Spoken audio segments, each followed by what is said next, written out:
Gmail Workspace. In today's video, we are going to learn how to activate Gmail of Google Workspace in Squarespace DNS records.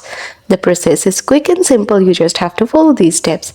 First, sign up for Google Workspace and open the Google Admin Console.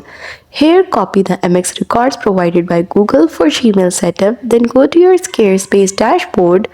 In dashboard, choose settings and in settings domains and select your connected domain. Once done, scroll down to DNS settings and locate the MX record sections.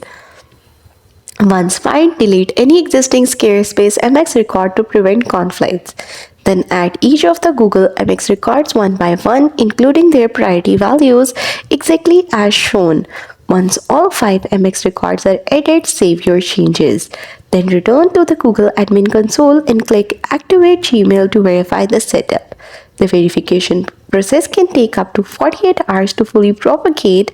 Once verified, your Workspace Gmail will start receiving any sending emails, and that's how you will be able to set up your Google Workspace in Squarespace DNS records.